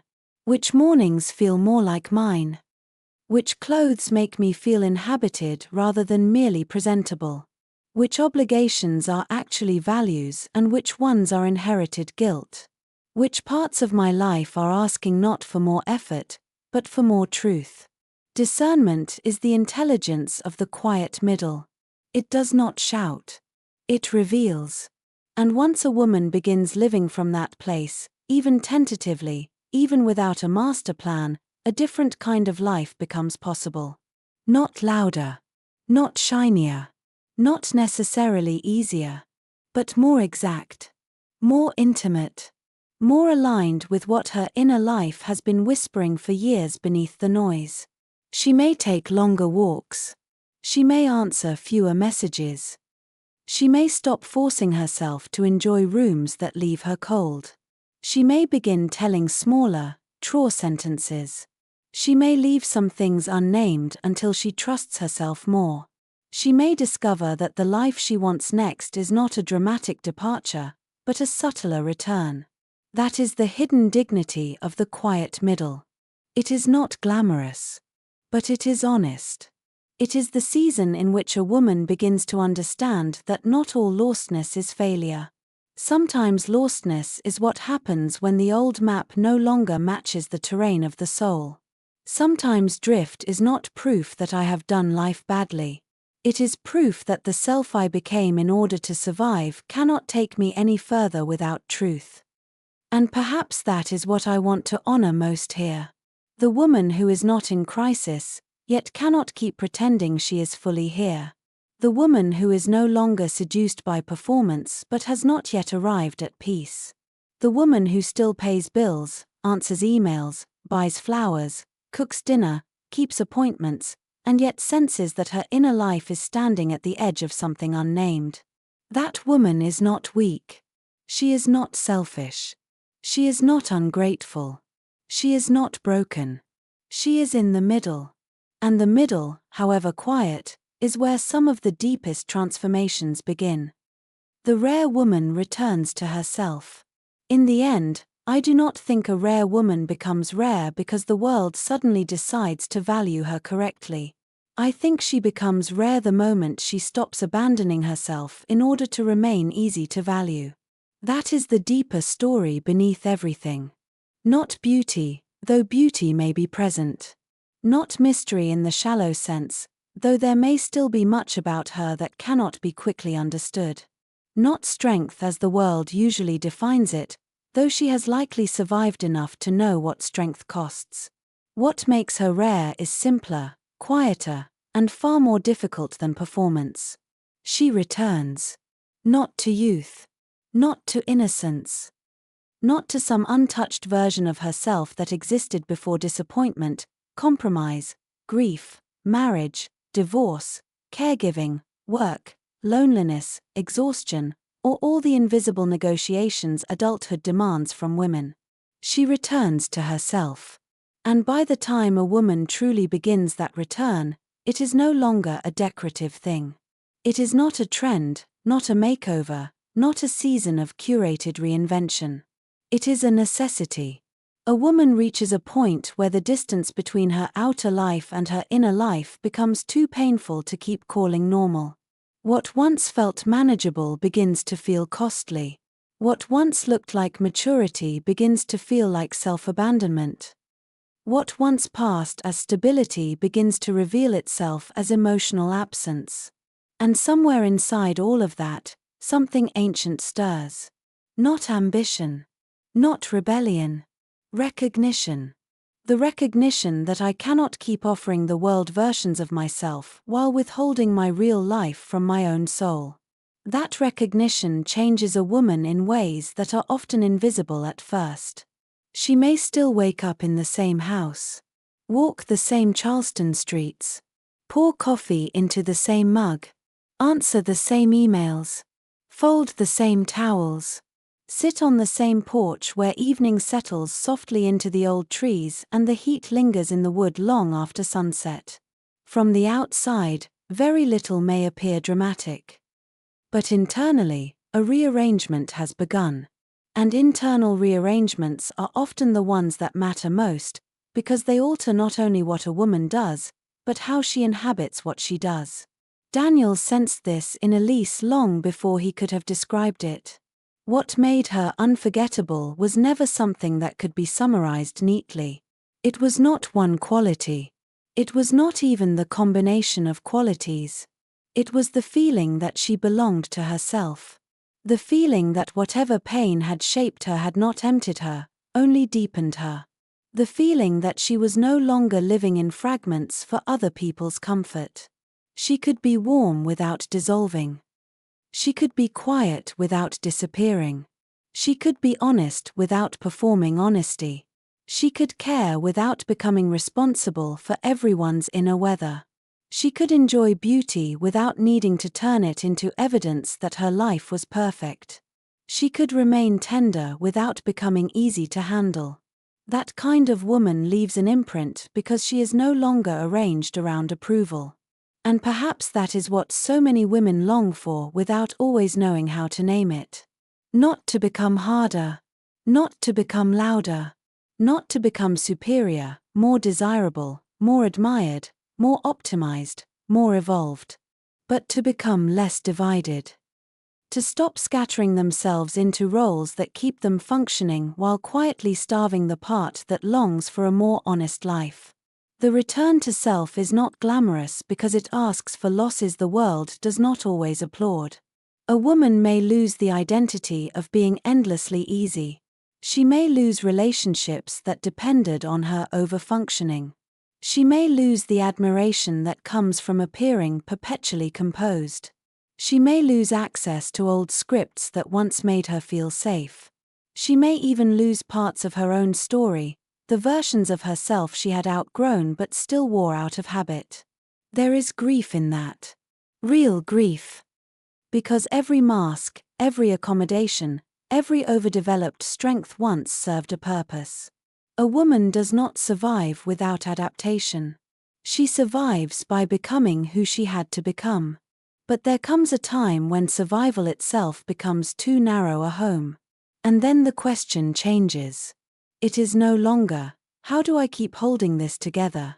It becomes, how do I live in a way that allows me to be fully here? That is a sacred question. It cannot be answered by slogans. It cannot be solved through pressure. It cannot be outsourced to trends, routines, relationship advice, or polished language about becoming one's best self. It requires intimacy. It requires the slow courage of telling the truth about what no longer feels alive. It requires listening when the body grows tired of smiling on cue. It requires noticing where resentment is trying to speak on behalf of neglected needs. It requires allowing loneliness to reveal where life has become emotionally careful but spiritually thin. It requires sitting still enough to hear what remains when performance no longer fills the room.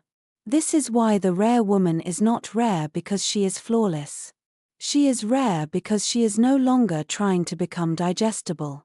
She is no longer sanding herself down to fit roles that cost too much.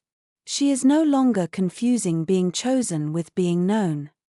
She is no longer confusing being needed with being loved. She is no longer confusing endurance with devotion. She is no longer confusing depletion with virtue. All of these confusions are common in women's lives. They are inherited, reinforced, romanticized, and often rewarded. But eventually the soul becomes too intelligent for them. Not in a loud way. In a quiet one. The quiet intelligence that says, this looks fine, but it is costing me contact with myself. The quiet intelligence that says, I cannot keep calling this peace when it is really emotional numbness. The quiet intelligence that says, I am no longer willing to disappear politely. That intelligence is the beginning of return.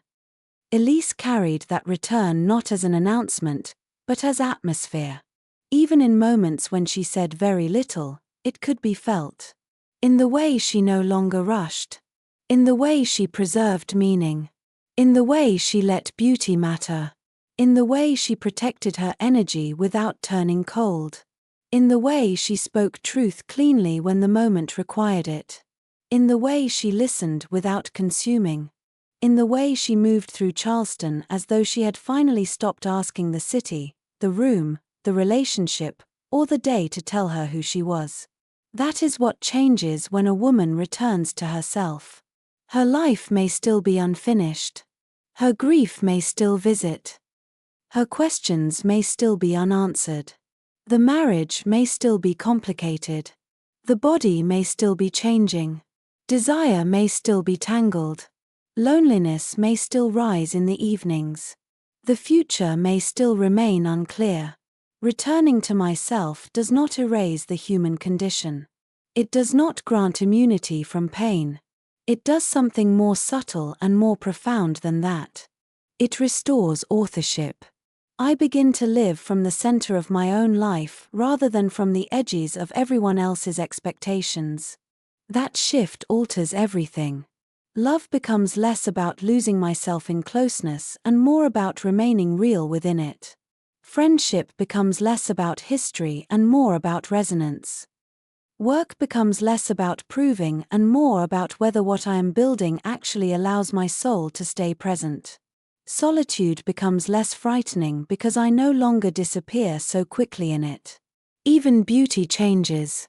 It becomes less performative, less strategic, less about maintaining appeal, and more about honoring coherence. A woman looks different when she is no longer at war with her own inner truth. Not necessarily younger. Not necessarily brighter. But more believable. More inhabited. More whole. And that wholeness is what the world often reads as rarity. Not because it is unreachable. Because it has become uncommon. Too many women have been taught to live in ways that fracture them. To smile when tired, soothe when hurt, adapt when depleted, stay when absent, explain when misunderstood, carry when empty, and call it maturity.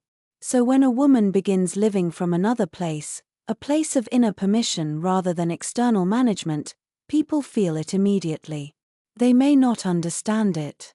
They may call it confidence, elegance, peace, self-possession, grace. But beneath all those words is one thing. She has come home to herself. And a woman at home in herself has a different weight in the world. She does not need to be the loudest to be felt. She does not need to be the softest to be loved. She does not need to be the most mysterious to be remembered.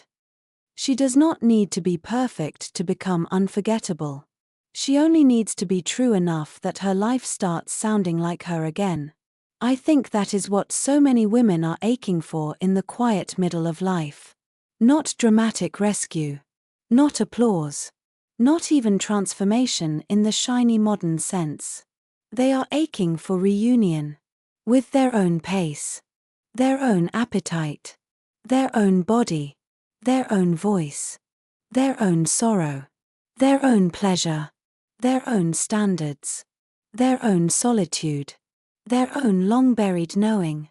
And perhaps this is the final truth I want to leave here. A woman does not become rare by becoming less human.